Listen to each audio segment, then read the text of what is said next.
Good morning, everybody. I'd like to welcome you to the November 19th Curriculum Committee meeting.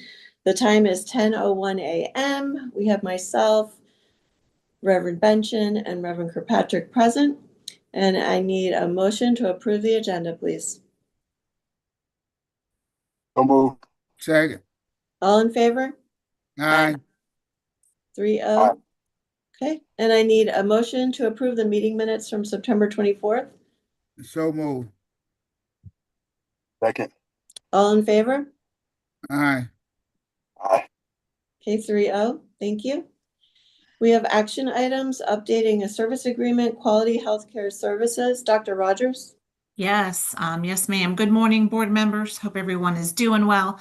Our first agenda item is to seek approval on an updated service agreement with the EC department. And the agreement updates the parameters with Quality Healthcare Services, which this is not a new vendor.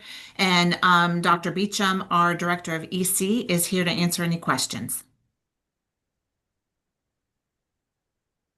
Does anyone have any questions? And no questions for me, Madam Chair. Okay, then I need a motion to send this to the full board, please. So move. Second. All in favor? Aye. Okay, 3-0. Thank you. We have sole source purchase of FarmBot. That's right. This sole source purchase is for a farm bot to support ag education and ag tech programming. So Mr. Davis, our Director of Career Readiness, is here if you have any questions. Any questions? No questions, but a comment. Great job, Mr. Davis. Always outstanding work. And we have FarmBots at other schools too, right? We do some of the older ones. This would be actually a new model, and this one. So we're excited about this opportunity for them over there with Ag Tech at Piedmont Middle School. That's awesome. Okay, I need a motion to send this to the full board, please. So moved. Second. All in favor? Aye. Okay, 3-0. Thank you. And we have our updated program of studies. Dr. That's Rogers? right. So we are seeking approval for our high school program of studies, which provides academic programming information for next school year. And you received the memo outlining the updates as well as the link to the draft document. And so we have Casey Rimmer here, our Executive Director of Curriculum and Instruction, if you have any questions. Yeah. Any questions? Not a question, but I would like Ms. Remmer, Dr. Remmer, to just kind of share, so the public have a clear understanding of what this is, because this is, if they look at it, it's a lot of information. So I just want everybody to kind of really know what this is. Absolutely. Thank you, Mr. Chairman. The program of studies is a comprehensive book. Most of the pages include all of the courses and course descriptions of what courses are available for UCPS students to take in their high school career. And so we edited this year. And so all of the changes that we made are for anyone who's starting as a freshman next year. And so this helps immensely with 8th graders who are planning their course pathways for their freshman year. But it also has a lot of some of our policies and guidelines and practices when it comes to high school academics. And it just works really as a guidance for our counselors. Our counselors use it all the time, our principals, our students and parents. It's really something that we reference all through a high school course or a high school career for students as we're kind of planning what happens next for them and what requirements they have to meet and what options they have. What percentage of the parent population do you feel have a good understanding of the usefulness of this tool?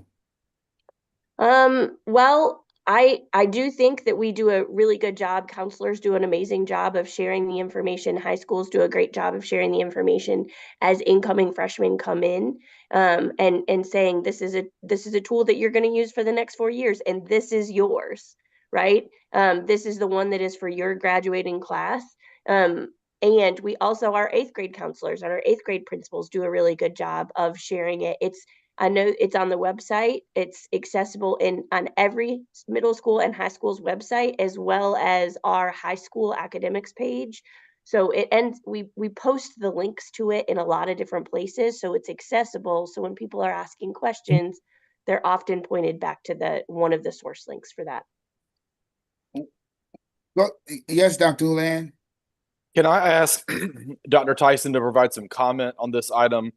You know, we've learned some very valuable lessons coming out of the pandemic around parent education and how we proactively get to our parents that are in 8th grade or students that are in middle school. Can you just give some comment so that the public and the board knows what is our game plan for this year? What are we continuing in terms of best practices? Because it came at the recommendation of a few board members and community members a while ago, and it proved to be a very good strategy for parent education that we put into place that we're continuing. So I'll let you provide some comment, Dr. Tyson. Right. Well, thank you, Dr. Houlihan, and good morning, board members. Good to see everyone. So actually, we had a high school principals meeting yesterday, and we discussed this item with them, and we told them we would be bringing it forth today. What we did learn, of course, in some past experiences is that parents really need us to be intentional. So what we did coming out of the pandemic is we have begun having parent nights at each of our high schools. Of course, when parents are invited to those nights, they understand the transition from the 8th grade to the 9th grade. But also we lay out course pathways, and they have the opportunity to meet with staff individually to answer any questions. Reverend Benson, you alluded to earlier, this is a very large document with a lot of information. So it is important for us to have our experts at our school level, whether it be our administrators, but namely our school counselors, who are very instrumental in the registration process. For parents to have an opportunity to come, to meet, to see the big picture, but also then to ask individual questions and have those questions answered before they go through the registration process. It's fair to know that the approval of the program of studies for the incoming 9th grade class is what really kicks off our registration for the following school year.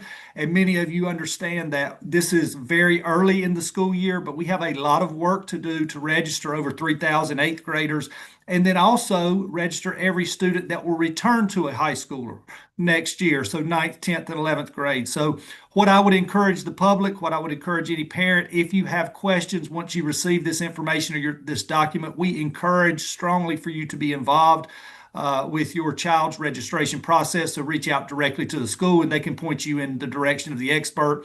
But please, please, please, once you see the notification about the parent nights, we ask that you attend, you see the presentation, and then you ask your questions so you can be best positioned to make the most informed decisions for your students so they can ultimately be the most successful. Right. Dr. Houlihan, I would also offer that we are hosting a high school programs expo in December. Brian, do you have that specific date that you could share with us? Yes, I do. That is going to be coming up on December 6th. December 6th, and it is at the Ag Center from 9 to noon. So we would love to have anybody from our Union County Public Schools family to attend. Right. And then the other thing that kicks off in early December at the middle schools is the high schools work with the middle schools, and we call it our road show, so that our students get exposure and are provided information about programming options in our district. So it's a multifaceted approach so that we can inform students, parents, the community, as well as equip counselors and administrators. And starting with Ms. Rimmer. I have a. Oh, go ahead. No. Go ahead, Reverend Benson. Thank you, Reverend Kirkpatrick. Starting with Ms. Rimmer, and anybody can chime in. How much better educated would parents be to minimize questions they have about their child's curriculum if they became experts, if you will, or just educated themselves on this document? How much problem solving could that help facilitate in the process? Because a lot of times we get a lot of questions about their child's education and this, but if they got familiarized with this document that we put out, how far down the road would that go to help parents not have a lot of those questions. And again, Yeah. started with Ms. Remmer, but anybody can chime in. Of course. So it absolutely is helpful to understand course sequencing and special programs that we have available in the district. There might be some programs that are available that parents don't know about, and they can learn in depth about what those programs are, as well as what the coursework looks like for those courses. So I think it's a really great place. It is some pretty good reading, I think. But just really, it's a really great place for parents to start when they're tackling the idea of how do they support their child to make really great decisions about their future in high school. I have a question. When is this going to be available? Can they get a paper copy still, or is it only online? So we do not send it to the printer to be binded anymore. It is a PDF. We post it as an interactive PDF so that folks can flip through the pages with the partnership of the communications team, but it's also available as a PDF. So if they wanted it printed, they could print it. I still print it because it's one of those things that when questions come up, I have a little binder and I pull it out and I flip to the page. And oftentimes we're looking at the program of studies together when we're answering questions on the phone or things like that. So it's available as print as well as online. Right. And parents would reach out to the school and they could ask for a printed copy.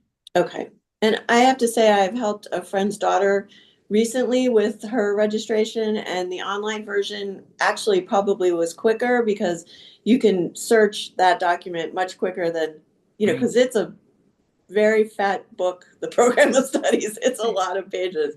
So I think it's nice that, it's also available online. If parents can't attend the in-person sessions at their school, is there something posted online that they can view? Well, what I would say is if there is a parent that is unavailable to attend the session at the school, they should reach out directly to the school and set up a time to meet with an individual counselor that Okay. actually handles that caseload, so that they can get their questions answered. We do want our parents, at all of our schools to be informed as they go through this process. Technically, the ninth grade parents, there are certain classes that ninth graders are going to be required to take per the North Carolina requirements.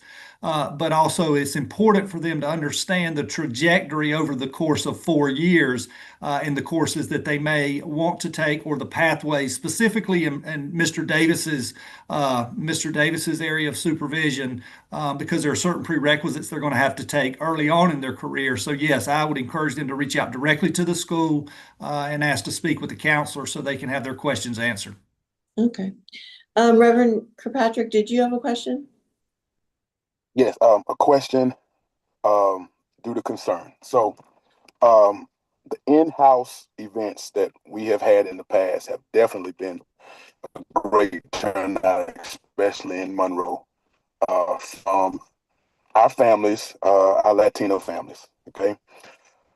My concern is, what are we looking to do as it pertains to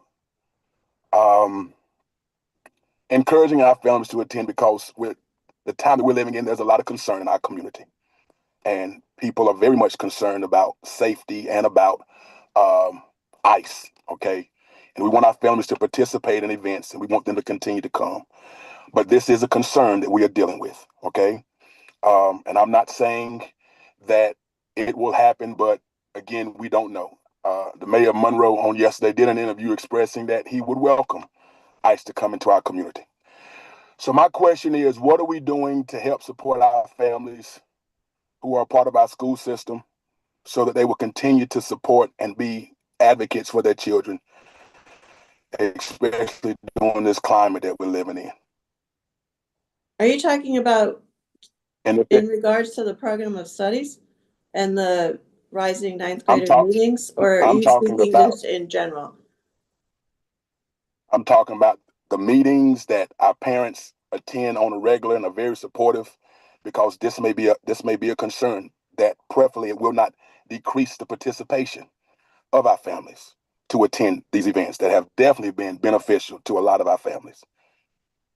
So I guess And- Dr. Tyson answered that because they could call the school And Yeah, then well, speak that per- was my initial thought. We would encourage them to come in, and if they cannot, for whatever reason that may be, we have people standing by that will answer the phone, and they will have their questions answered over the telephone. We do have sometimes counselors will engage in Teams meetings with families that, for whatever reason, maybe it's their work schedule or any other reason that they may have. But we want people to know and be encouraged that we want our staff to be accessible through this process. But Reverend Kirkpatrick, as you alluded to, not only through this process, but through anything that they want to access through our school. So please, don't hesitate to reach out, if not in person, over the phone, and request a meeting that way.